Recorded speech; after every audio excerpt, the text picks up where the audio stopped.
हमने हमेशा अपने घर में दादी, नानी या माओ से ये सीखा है कि हम अपने मंदिर या पूजा स्थान या रसोई घर को हमेशा साफ सुथरा रखना चाहिए। लेकिन स्वच्छता सिर्फ वही तक सीमित नहीं है। हमने अपने धर्म को पूरी निष्ठा के साथ पालन किया है, ये अच्छी बात है। लेकिन हम अपने वातावरण को उतने ही स्वच्छ रखना चाहिए जो हम नहीं करते हैं। मीठू, ये तुम क्या कह रही हो? एक बार कहते हो हम जो कर रहे हो अच्छा है, दूसरी बार कहती हो कि ये सब हमें नहीं करना चाहिए। मौसी, मेरे कहने का मतलब ये नहीं है। हमें रसोई घर और मंदिर के साथ साथ पूरे वातावरण को भी साफ सुथरा रखना चाहिए। तेरे कहने का मतलब ये है कि हम साफ सुथरा नहीं है? मैं ये नहीं कह रही हूँ। नहीं, तू यही कह रही है। नहीं, मेरे कहने का मतलब ये है कि हम साफ सुथरा है, लेकिन थोड़ा ज्यादा साफ सुथरा होना जरूरी है। ठीक है, अगर हम तुम्हारी बात मान लेते हैं तो अब हमें क्या करना चाहिए? पहले तो हमें अपने आप को बदलना होगा, अपने सोच और कार्रवाई को बदलना होगा। कैसे? हमें हर समय ये बात ध्यान में रखना है कि जहाँ कहीं भी जब कभी भी हो सके हम स्वच्छ रहे। कहीं भी गंदगी दिख जाए तो हमें खुद ब खुद जाके उसे साफ करना चाहिए। जहाँ कभी भी जब कभी भी का मतलब क्या है? कि हम दूसरे का घर साफ करें, रास्ता साफ करें? एकदम सही पकड़ा तुमने, हमें यही करना चाहिए। और हाँ, सबसे अहम बात तो मैं बोलना ही भूल गई। क्या बात है मिट्टू? हमारे गांव के लगभग सारे लोग खुले में शौच करते हैं, जो हमें जल्द से जल्द बंद करना होगा। खुले में नहीं करेंगे तो कहाँ करेंगे? रेखा, खुले में शौच करना मतलब बीमारियों को बढ़ावा देना। इस विषय पर हम लापरवाह होने की वजह से ही मैंने अपने भाई को खोया है। मैं खुद 1 हफ्ते तक अस्पताल में रह के आई हूँ और बाल बाल बची हूँ। ये सिर्फ मेरे साथ ही नहीं हुआ है, हमारे गांव के लिए ये आम बात है। आप लोगों ने शायद गौर नहीं किया है कि हम में से हर किसी ने कभी ना कभी किसी ना किसी को खोया है, और हर दूसरे दिन हमारे गांव में कोई ना कोई बीमार पड़ता है, सिर्फ गंदगी की वजह से। अब आप लोगों को ही तय करना है क्या करना उचित होगा और क्या नहीं। उसी तो है जो हम कहते हैं। हमारे सामने एक औरत की अहमियत क्या है? आपने तो हमारे मुंह की बात छीन ली। पर क्या है कि चुनाव सामने है, हो सकता है मिताली आपके खिलाफ चुनाव लड़ने के लिए सोच रहा है, और इसीलिए वो आज महिलाओं की एक बैठक बुलाई थी। गांव में बैठक बुलाने वाली वो होती कौन है? हम मर गए हैं? गांव में पंचायत नहीं है क्या? हमारे पीठ पीछे एक नीची जात की लड़की हमारे खिलाफ लोगों को भड़का रहे हैं और हम कुछ नहीं कर रहा है। रामकृष्ण जी नेताजी, इससे पहले कि पानी सर से ऊपर उठकर हमारे मौत के कारण बन जाए, हमें कुछ करना होगा। एकदम सही पकड़े हैं नेताजी। तुम दोनों जी नेताजी। पहले ये पता लगाओ कि आज का ये बैठक का मकसद क्या है। जी नेताजी। और हाँ, उस लड़की के नाम क्या है? मिठू। हाँ, है, तुझे नहीं यार? कृष्ण। क्या? रामकृष्ण। जी नेताजी। मैं तुम दोनों को उस लड़की के नाम पूछ रहा हूँ। मिताली। मिताली, हाँ, वही लड़की मेरी बेटी के साथ कॉलेज में पढ़ती थी। मेरी बेटी ही पता लगा सकेगी कि उसकी मकसद क्या है। हाँ, ये बात तो हमने सोचा ही नहीं था। किसी ना किसी को तो पहले सोचना ही पड़ेगा ना अंगना। देखना, गंदगी की वजह से हमारे गांव के कितने लोगों को बीमारियों का शिकार होना पड़ता है। भला हो डॉक्टर सर का, जिन्होंने हमारी आंखें खोल दी। अब सब कुछ जानने के बाद चुप थोड़ी बैठ सकते हैं। ये अपना गांव है, इस गांव के ऊपर हमारी बहुत सारी जिम्मेदारी होती है ना? देख रही हूँ मैं। क्या? तेरी आंखों में प्यार। प्यार? जी हाँ मैडम जी, आपकी आंखों में प्यार। तो जब उस डॉक्टर के बारे में बात करती है ना, तब तेरी आंखों में एक चमक आ जाती है। छोड़ ना ये सब बातें। अंगना, तू मेरा साथ देगी ना? जरूर दूंगी। एक बात पता है, हमें जिंदगी में 3 काम जरूर करना चाहिए: यज्ञ, दान और तप। अरे तू तो एकदम आध्यात्मिक हो गई। यज्ञ, दान और तपस्या मेरी बस की तो बात नहीं है। मैं एक साधारण लड़की हूँ। अरे तू जो करने जा रही है ना, वो यज्ञ और दान ही तो है। मैं कुछ समझी नहीं। देख, हम प्रकृति से है कि नहीं, हाँ, और जिंदा रहने के लिए हमें प्रकृति से धूप, पानी, हवा और अनाज मिलते हैं कि नहीं। हाँ, तो फिर प्रकृति ने हमें कितना कुछ दिया, और उसके बदले में हमने प्रकृति को क्या दिया? कुछ भी तो नहीं ना। प्रकृति को साफ सुथरा रखना, जीने लायक बनाकर रखना ही तो यज्ञ है। और दान? हम समाज में रहते हैं, कदम कदम पर समाज हमें शत्रुओं से रक्षा करता है, इसलिए समाज के प्रति भी हमारी कुछ जिम्मेदारियां है। समाज के भलाई के लिए हम जो कुछ भी करते हैं वही दरअसल दान है। यज्ञ और दान तो मैं कर सकूंगी, पर तब मुझे तपस्विनी बनकर नहीं रहना है अंगना। अरे पगली सुन, तब का मतलब है अपने आप को किसी भी काम के योग्य बनाना। तब नहीं करोगी तो यज्ञ और दान के लिए अपने आप को शारीरिक और मानसिक रूप से कैसे तैयार कर पाएगी? अरे इतनी अच्छी बातें तूने कहाँ से सीखी है? हमारे धर्म ग्रंथों में तो यही सब लिखा है। हाँ, ये अलग बात है कि हम में से 2-4 लोगों ने इस धर्म को व्यापार बना दिया, और हम उनके इशारों पर असली मुद्दों को भूलकर जात पात, ऊंच नीच, भेदभाव को ही अपना धर्म मानने लगे।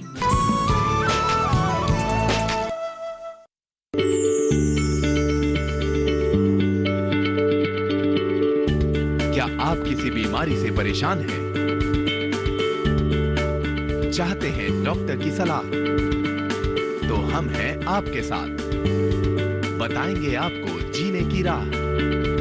समस्याएं आपकी, समाधान देश के मशहूर विशेषज्ञों के। घर बैठे बात करें देश के जाने माने डॉक्टरों से। हमारे लाइव प्रोग्राम स्वस्थ किसान में हर शनिवार शाम 6 बजे से 7 बजे तक।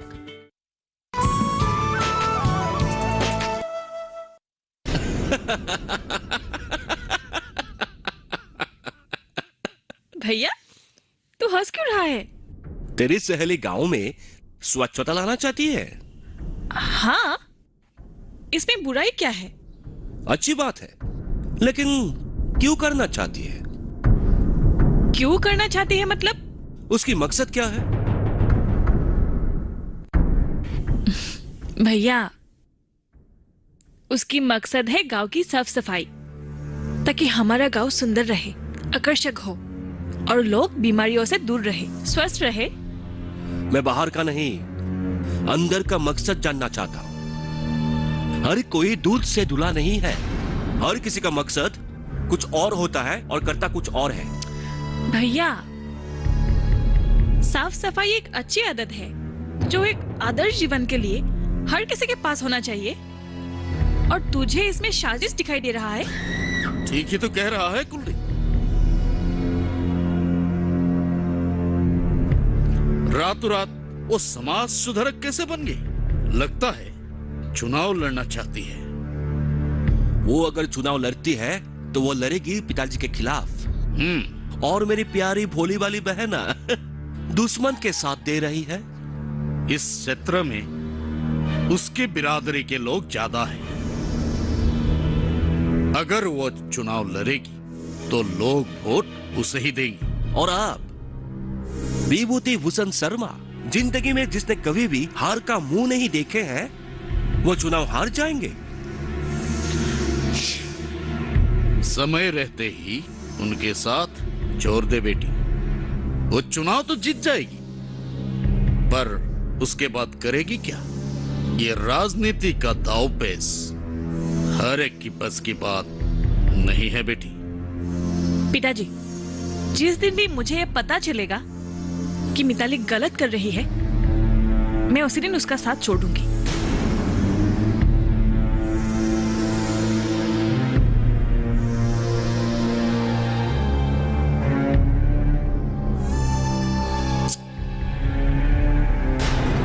हमें हर समय अपने आप को स्वच्छ, शुद्ध और अच्छे कपड़े पहनकर रहना चाहिए। इससे हमें समाज में अच्छे व्यक्तित्व का प्रभाव पड़ता है। अपने घर, पालतू जानवर, घर के आसपास, स्कूल, तालाब, नदी, इन सब के साथ साथ स्वच्छता एक ऐसी आदत है जो खुद को शारीरिक और मानसिक रूप से स्वच्छ रखे।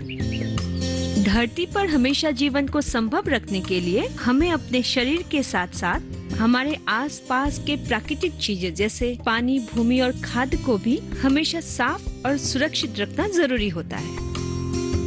कल से हम सफाई अभियान आरंभ करेंगे। कल सुबह आप सब दाव के स्कूल के सामने एकत्रित हो जाइएगा, ठीक है? आइएगा जरूर। तो हम कल से हमारा अभियान शुरू करेंगे। आती हूँ।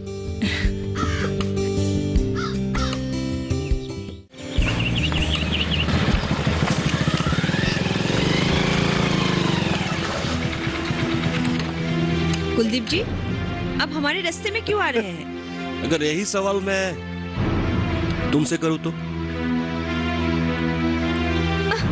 हाथ छोड़िए मेरा, छोड़िए मेरा हाथ।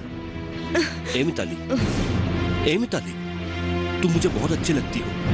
हाँ, बहुत।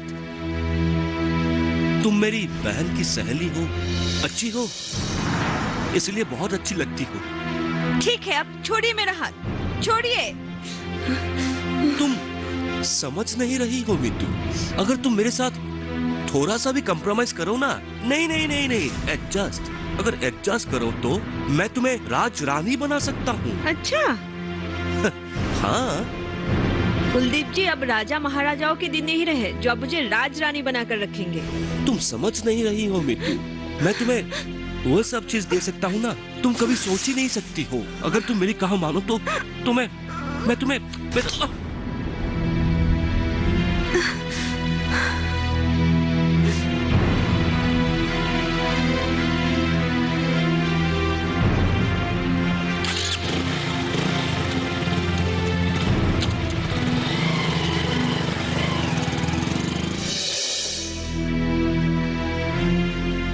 अब तक तो उन लोगों को आ जाना चाहिए था। आ जाएंगे मित्तू, तो सब्र तो कर।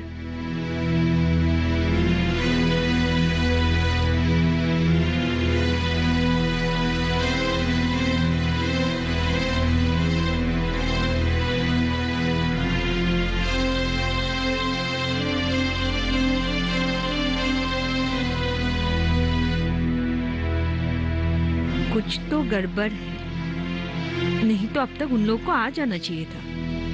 हाँ मित्तू, कुछ तो गड़बड़ है। हेलो, हाँ पिताजी, मैं यही हूँ मिट्टू के साथ। क्या? अच्छा ठीक है, मैं अभी आती हूँ। मिट्टू, मुझे जाना होगा। क्यों, क्या हुआ? पता नहीं, अचानक पिताजी के सीने में दर्द हुआ है। ठीक है, तू जा। ठीक है।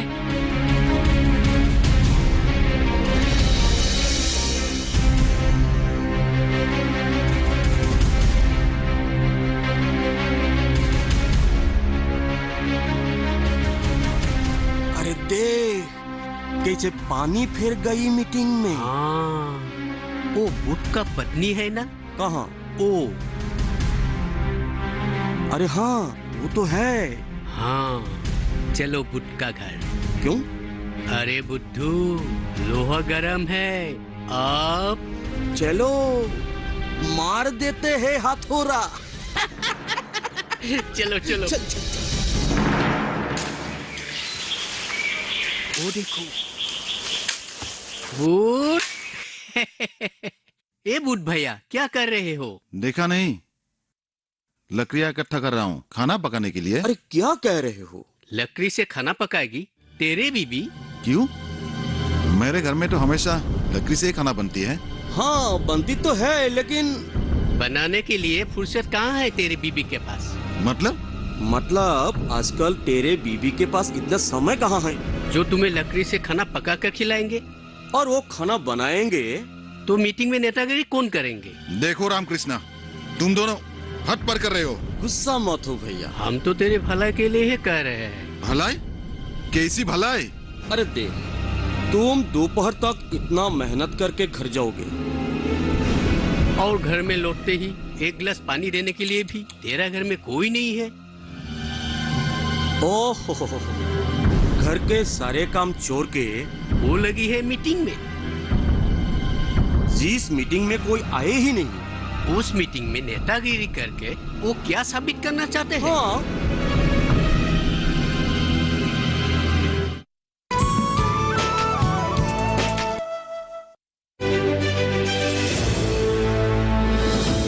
खुशहाल होंगे खेत, पशु भी रहेंगे स्वस्थ। सरकारी स्कीम का होगा लाभ, जब एक्सपर्ट्स का मिलेगा साथ, किसानों के सवाल, विशेषज्ञों के जवाब, अब सिर्फ एक फोन कॉल पर। देखिए अपना खास प्रोग्राम। हमारे टोल फ्री नंबर हैं 1800-113060, 1800-113061। हेलो किसान, सोमवार से शुक्रवार शाम 6 बजे सिर्फ दूरदर्शन किसान पर।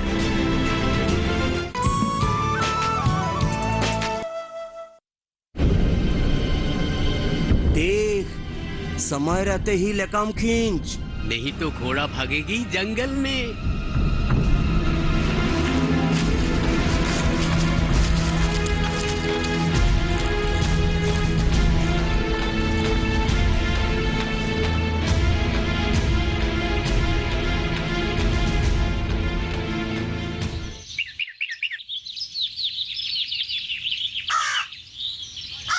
तो फिर अब हम लोग भी चलते हैं।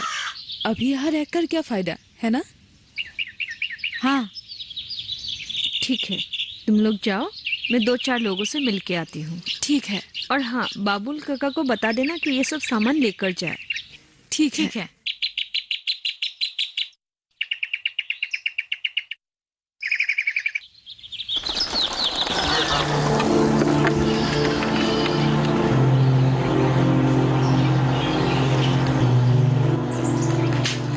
अमला, खाना लगाओ, मैं नहा के आ रहा हूँ।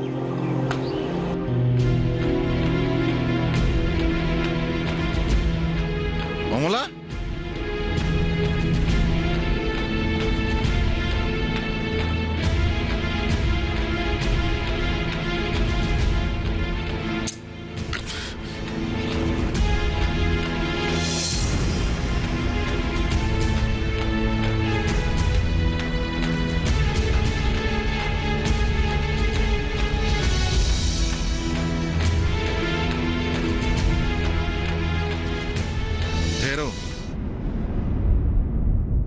कहाँ से आ रही हो?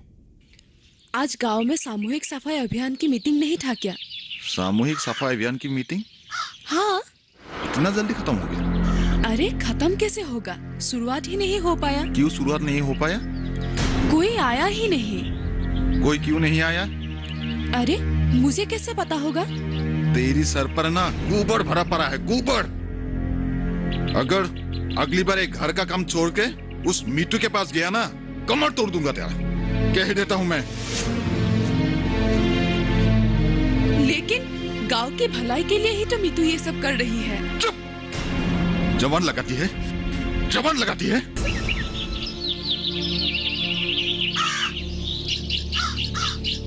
कहीं जा रहे हैं आप लोग? जा नहीं रही हूँ, आ रही हूँ। आज गांव में पोलियो पिलाने के लिए आई थी। अच्छा। यहाँ के लोग टीकाकरण के बारे में अभी भी जागरूक नहीं है। कैसे होंगे? जो लोग अपने साफ सफाई पर ध्यान नहीं देते, वो भला टीकाकरण के बारे में क्या सोच सकते हैं? ऐसे ही मरते रहेंगे ये लोग।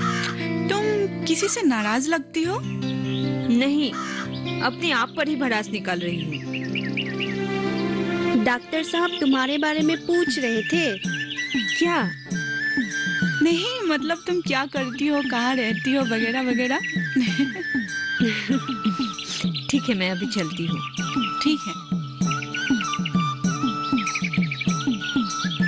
बड़ी प्यारी लड़की है ना? हाँ, चलो। चलो।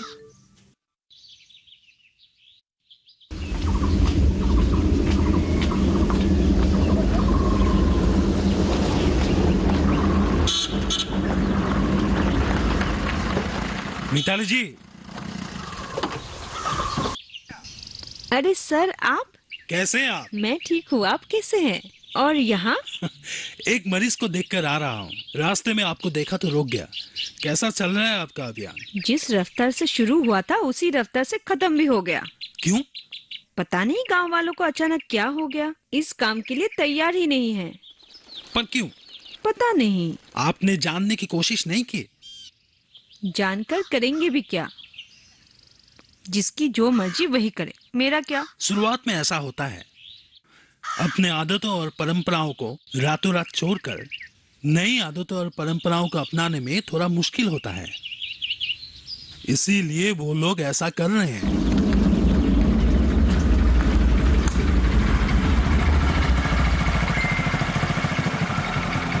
अच्छा, ये सब छोड़िए, क्या आपके पास समय है? क्यों? मैं आपको किसी से मिलवाना चाहता हूँ। किससे? आपके पास समय है ना? है, लेकिन वेकिन छोड़िए, चलिए मेरे साथ। आइए बैठिए।